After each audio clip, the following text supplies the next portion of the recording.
You're listening to the 49 Carats Podcast, a 49ers Goldmine production with Stephanie Sanchez.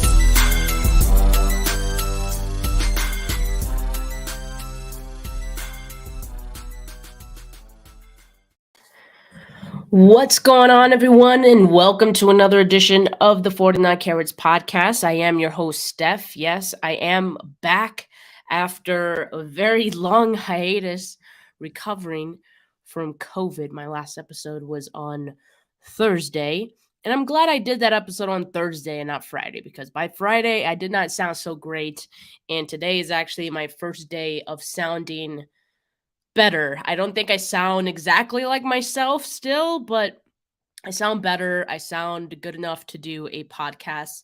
So that is why I am here today to do my 49ers and Raiders review. But of course, before I do that, I think there's some really important topics that we got to discuss. Yesterday on the Monday Night Football, what happened to Damar Hamlin. That was one of the most terrifying things that I've seen on live TV, watching anything, not even just football, probably. And it was just a very emotional watch. And, I can't even imagine how, Damar's family is feeling right now, how they're still feeling. And, I can't imagine how the players who were there, who had to witness that, are feeling right now. Although I am glad that they made the right decision to, not cancel. I don't know if they can cancel it forever, but at least not play that game yesterday, because it just did not feel right. And I have a heavy heart for T. Higgins as well. All we can do right now is just continue to pray for Damar and for his family. And please, if you guys haven't yet, please consider donating to Damar's toy drive. It has been circulating around the internet, and it has eclipsed $5 million dollars worth of donations. And I have the link in the description. So if you guys, have the means, please consider donating. It would really, it's the least that we can do, I feel like, as we wait better news from Damar. But yeah, please visit the link in the description of this video for that link, and hopefully we hear some more positive news about Hamlin soon. Moving on to some 49ers news now. The 49ers waived defensive tackle Akeem Spence and practice squad quarterback Jacob Eason. Now, that's a good indication that Elijah Mitchell will probably be brought back from IR this week. And I believe the 49ers will want both Mitchell and Deebo Samuel to play at some capacity in the 49ers' final regular season game against the Cardinals this weekend to get some conditioning back for them before the playoffs begin, because I want them to be full go by the playoffs. So I completely support that decision. Kyle Shanahan did say that both of these players will practice this week, so that is great news on that front. Some injury news that happened after the game. Linebacker Dre Greenlaw, he suffered a back injury in that game, and he did not return. Kyle Shanahan, as of yesterday, Monday, said they're still waiting for more information on Greenlaw. I assume that is still the case. We haven't heard any other updates since then. So he's hopeful that he can play this week, but I don't know. I wouldn't count on it. And with this being it is important if the 1 seed is still in play, but I don't know if I would risk Greenlaw's health any further. So I would be in support of Greenlaw sitting this one out, but we'll just have to wait and see throughout the week if we get more news on Greenlaw. Now, as far as Aaron Banks goes, he is going to be out this upcoming week, the last regular season game. He suffered a knee and ankle injury, and Kyle Shanahan did say that he could play after this week. So that's really good news, considering on the field it looked way worse. We were hearing it was an MCL injury as we've heard all season with MCL injuries. We think MCL sprain, that's a multi-week injury, but thankfully for Aaron Banks, it seems that it might just be the 1 week injury. So thankful for that. And Christian McCaffrey, after a massive big day for him, a lot of action, he has a mild ankle sprain and he is day-to-day this week. Let me look at some comments here really quickly. Melissa says she can't stay, but wishing me a happy 2023. Likewise to you, Melissa. Thank you so much for dropping that comment. Dawson waves hello. Hello, Dawson. And Sin says, I hope you feel better soon. Thank you so much. I do feel better. That's the crazy thing. Like, I do feel so much better than I did a couple of days ago. My voice just hasn't caught up yet. So it'll come with time, but I do feel better. Thank you so much. And Nathan says Jordan Mason is a beast. Indeed, he is. He got his first NFL touchdown on Sunday. Really happy for him that he was able to do that. East Coast Red and Gold podcast says, have a great show. Thank you so much. And if you guys have not yet and you love 49ers content, make sure you give them a sub. Appreciate it. All right, let's talk about this game, shall we? Because the talk heading into this game was largely around Derek Carr being benched and Jared Stidham making his first NFL start in his place. If you listened to my 49ers defense preview episode last week, I acknowledged the challenge that the defense had to prepare for a player. And, okay, you might be thinking, well, why would it be a challenge to prepare for Jared Stidham? Well, because when you're playing against a quarterback who you have little to no film on, it is very difficult to prepare. What is he going to do? We don't really know. So it's kind of a shot in the dark. And so I did acknowledge that could be a potential challenge for the 49ers. Now, sometimes quarterbacks are just bad, and it doesn't matter if you have not a lot of tape on them, and the defense could still have a good day. But in Jared Stidham's case, I would say he did pretty well. And he did prove to be a challenge for the defense, and that was pretty obvious on Sunday. Plus, Nick Bosa mentioned in his post-game presser that the 49ers underestimated Stidham, and that as well is always a fear when facing a backup making his first NFL start. So you can't do that. You can't underestimate anyone, even a Jared Stidham, and you can't go into it feeling too comfortable. And it just looks like that's what the 49ers defense did. They got too comfortable, and quite frankly, they were punched in the throat by Stidham, and he was dealing against this defense. Clearly, he was up to the task. He got the ball out in a timely fashion. The 49ers defense had no sacks against Stidham, and that, him getting the ball out quickly pretty much made the pass rush irrelevant. And he was finding weak spots in this 49ers defense, which is a bit of a concern, and I'll talk about that in a bit. So Stidham finished 22 of 34, 365 yards, 3 touchdowns, 2 interceptions. The Raiders had, I think, over 500 total yards of offense, which is absurd considering how good this defense is. But again, if they underestimated Stidham, if they underestimated this offense as a whole, that would be a mistake. There's a lot of talent on this team. Devontae Adams, 153 yards, 2 touchdowns on his own. And so I want to mention, the Raiders have a very talented offense. They have top 5 playmakers at every level with Devontae Adams. Then they have Darren Waller as well. Josh Jacobs, another top 5 running back. And Nick Bosa even said that in the post-game presser, Nick Bosa said that this was without question the best running back that he's faced in his career in Josh Jacobs. So really high praise for him. Maybe Derek Carr was the problem. So I know the Raiders are probably feeling kind of good about their decision as of right now. We'll see if Stidham eventually, comes back down to earth. But as of right now, I came away pretty impressed with him. He did his best Brock Purdy impression, and he was really poised. But I will say that I also came away a little concerned with the flaws of this defense. that the Raiders so easily exploited. It's not exactly the type of performance I was expecting from the Raiders offense. So let's talk about that. Is there concern over this defense? Well, Akash here had this tweet that he posted earlier.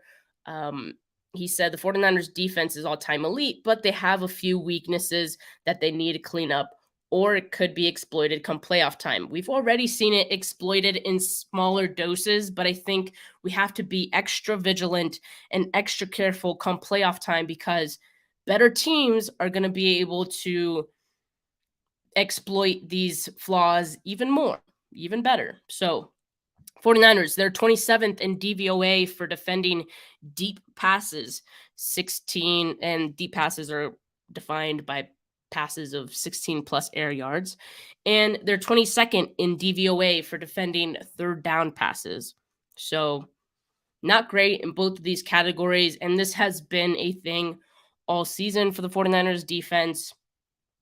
We've seen it in small doses, but I think in the game on Sunday, we saw it at a larger scale, which was concerning for us. It's not something that we're used to seeing, and it was a little alarming. And I want to talk about Talanoa Hufanga, okay? I love Talanoa Hufanga, all right? I just want to start off by saying that. And he started the season off very strong, but I'm afraid that we're seeing him revert to some old habits and old bad habits, I might add. And we're now seeing teams going after Hufanga. I believe they're baiting him on purpose because too many times now we see him get distracted by a play fake or a diversion that the offense puts out there. And just those few seconds are enough to get a Darren Waller open for a touchdown, for example. That's just one example, but there are many others I think that we can point out in these last few weeks, which again, the 49ers have been winning. So it's all fine. It's just in the back of our minds, but it's also on tape. And sooner or later, teams are going to continue to exploit that. And what's so frustrating about it is because, yes, it is great that he's aggressive and he has quick instincts, but none of that matters if you're the first one to the wrong place. And that was a huge issue with him last season. And we're seeing him doing it again. And the reason that I think, or one thing I think he needs to realize is that this defense is full of dogs. Like it's full of guys that are going to fly to the ball. He's not the only one. You don't need to be the first one there on every play. There are literally two line of defenses ahead of Hufanga that are just as capable of making the play. You don't need to try to play the hero ball. You just need to stick to your assignment. All right, I need to cough for a second, so go off camera.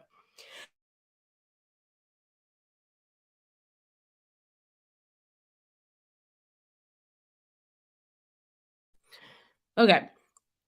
It's like when I'm breathing in air and I'm talking a lot that my throat gets really dry, so excuse me, so sorry for that.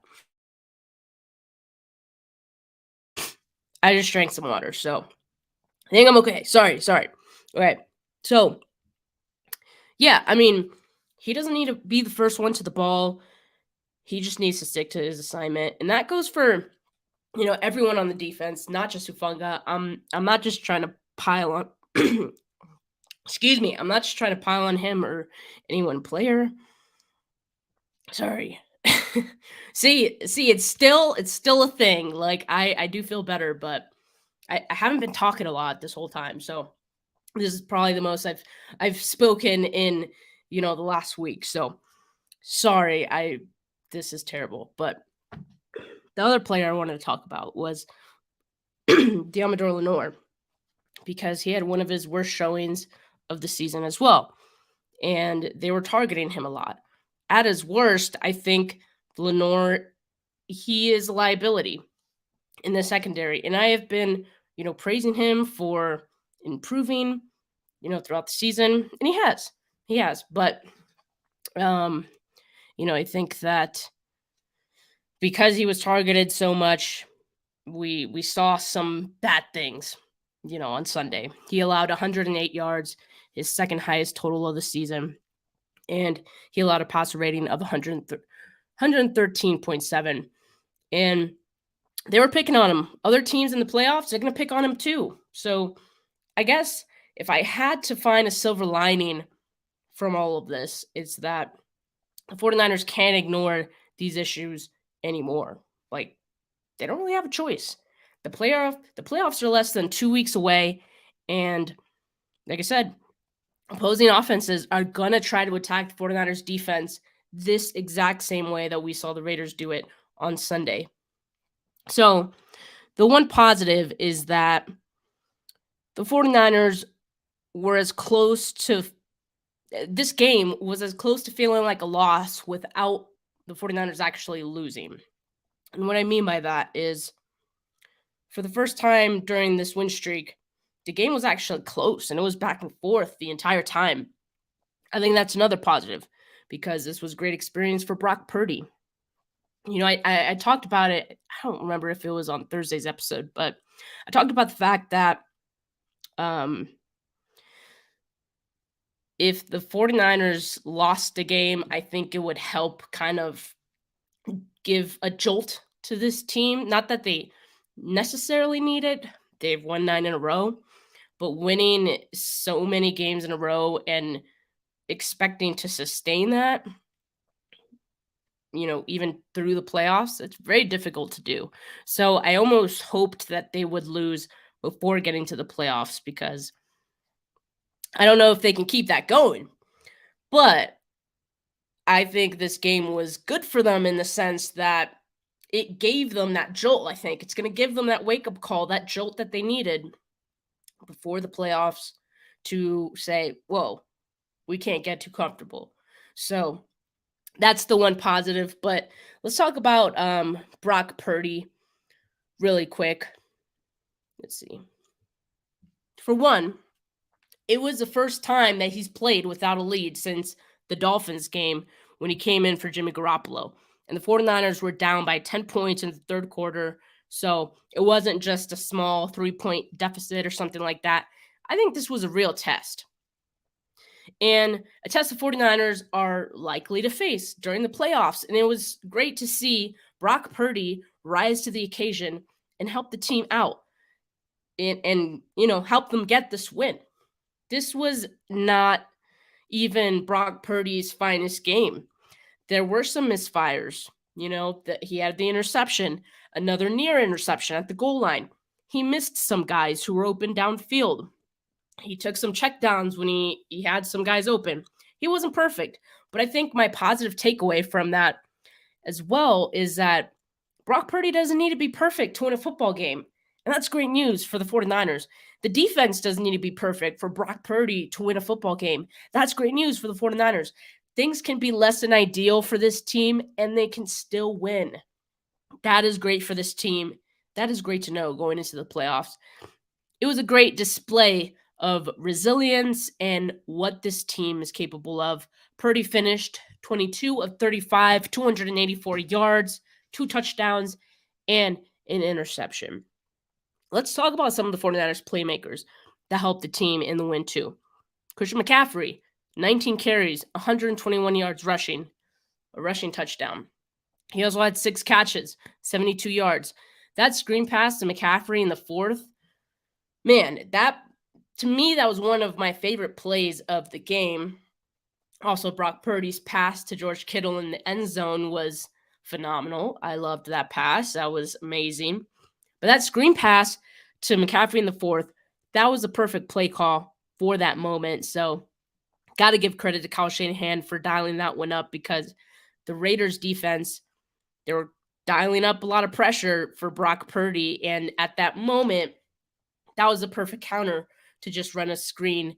And you saw how far McCaffrey took it. So it was a perfect play call for that moment. And there was some great blocking up front. Daniel Brunskill, who had to go in because of Aaron Banks going out with his injury. He played a great game, had a great block on that one. I'm also happy for Jordan Mason, who we were talking about earlier. Got his first NFL touchdown on Sunday. Brandon Ayuk came up huge in the fourth quarter. He finished with 9 catches, 101 yards, a touchdown. He had 12 targets in this game. 12 targets, that's huge. He just looked like a guy you can rely on, when you need him. He's going to come through for you. He's going to be open. And so I think that's great for this team. George Kittle, 8 targets, third most behind Ayuk and McCaffrey, 4 catches for 23 yards. But he added another touchdown, 5 touchdowns the last 3 weeks. That is crazy. That's what we love to see out of George Kittle. I hope that keeps up as well. And Nick Bosa, despite not having any sacks, PFF credited him with 10 total pressures, his second highest total of the season, 6 quarterback hits, 4 hurries, and he made one of the biggest plays of the game, the one that led to Tashawn Gibson's interception, the wobbler from Jarrett Stidham, would not have been possible if Nick Bosa did not push his offensive lineman straight into Jarrett Stidham's lap, pretty much, as he was making that throw. Yeah, I mean, that was, to me, the biggest play of the game, and it came in the most important time of the game in overtime. So that was huge. And let's look at the NFC playoff picture at this point. Let's see. Let me move this. Okay. So 49ers still have a shot at the 1 seed. They are now officially the 2 seed because the Vikings lost to the Packers on Sunday and the 49ers won. So still have a shot at the 1 seed if the Eagles lose and the 49ers win. So that's what's at stake. Both the Eagles and the Niners are going to be kicking off at the same time. So 49ers still going to have to give their best effort against Arizona with hopes of getting the 1 seed. And of course, they're going to be paying attention to, the scoreboard and checking, the Eagles score, after every break, I guess, to keep tabs on that and to see if they still have any chance, right, for the 1 seed. So hopefully the Giants give their best effort against the Eagles on Sunday, and the 49ers have a good chance to get that 1 seed, which is crazy to think. Crazy to think after all this that they have a shot at that. I didn't even think that was imaginable at this point. But again, with Jalen Hurts, his injury, and him missing the last 2 games, it kind of opened the door up to this. So, yeah, these things happen in the NFL. And so the Vikings, they are currently the 3 seed because the 49ers have overtaken the Vikings as the number 2 seed. They kick off at 10 a.m. So the 49ers could clinch the 2 seed before if the Vikings lose their game. And all the 49ers have to do is win to clinch the 2 seed as well. And so, yeah. But if the Vikings do lose, they could clinch it even if the 49ers lose, because at this moment in time, they already have the 2 seed in this moment in time. So, yeah, it's going to be a very eventful slate of games on Sunday, and I'm really looking forward to it. I will, of course, be back with my matchup preview episodes tomorrow, Wednesday, and Friday this week. And this week, I'm back to my regular schedule, so I will be live after the game on Sunday to talk about this game. And again, sorry that I haven't been able to go live. I missed it. I'm glad that I'm feeling better to be able to go live. Sorry, I had a cough attack not too long ago. It happens. But thank you guys for being on here and sharing the show with me. Sean Sullivan says, I thought Raiders O-line played well, which matched our prediction last week. They did play well. Yeah. And, if you guys did watch the preview episode, yeah, I did mention, the Raiders offensive line, not that bad.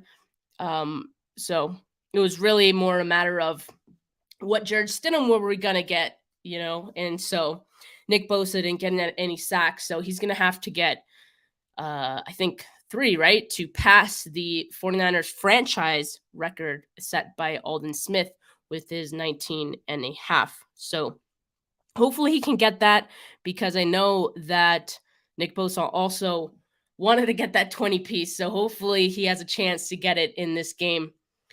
Allen says it was a humbling experience for our defense and came at exactly the right time to give us a chance to sort it out. I agree. And the best part about it is the 49ers didn't have to lose to get this wake-up call. They got the wake-up call and they still came out with the win, which is huge. So now they know what they need to do, because now they know that opposing offenses are going to try to do the same thing in the playoffs, and hopefully they have a counter for it. Hopefully they are prepared for it in the playoffs. So I think that's a positive, and thank you so much. I do feel better, really. I just don't normally talk this much, so since I've been on COVID, or since I've had COVID, so it's a little bit of a shock to my throat, but I am okay. I do feel better. Thank you so much.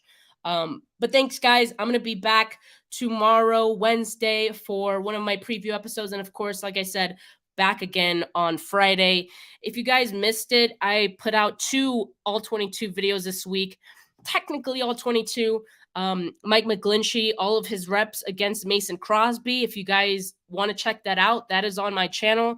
And I also uploaded Brandon Ayuk, all of his routes ran against the Raiders as well.